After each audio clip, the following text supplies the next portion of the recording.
আসসালামু আলাইকুম বন্ধুরা, আশা করি আপনারা সকলেই ভালো আছেন। আজকে আমরা জানবো কারফিউ আসলে কি, কারফিউ কাকে বলে। যুক্তরাষ্ট্র ভিত্তিক প্রকাশনা সংস্থা ম্যারিয়াম ওয়েবস্টার বলছে, কারফিউ বলতে নির্দিষ্ট সময়ের জন্য জনসাধারণের গতিবিধিকে নিয়ন্ত্রণ করা বোঝায়। এর ফলে সাধারণ মানুষের ঘর থেকে বের হবার ক্ষেত্রে বিধিনিষেধ থাকে। এনসাইক্লোপিডিয়া ব্রিটানিকার তথ্যমতে কারফিউ শব্দের উৎপত্তি চতুর্দশ শতকে পুরনো ফ্রেঞ্চ শব্দ কুয়েভার ফু থেকে, যার অর্থ আগুন ঢাকা।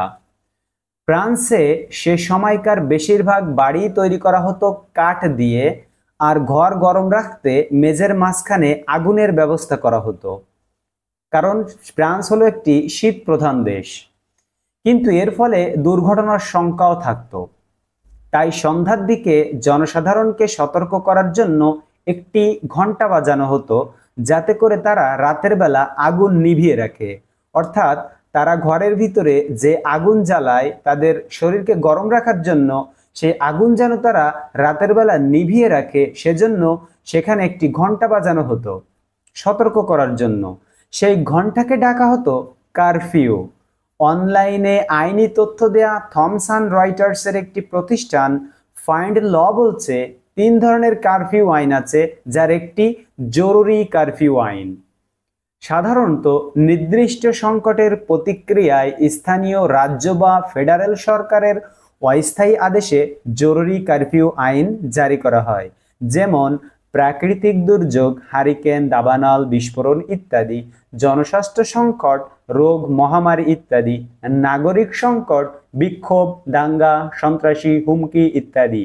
৩ নম্বর যে কারণ, সেই কারণেই আমাদের দেশে এখন কারফিউ চলছে, কারণ আমাদের দেশে বিক্ষোভ হয়েছিল।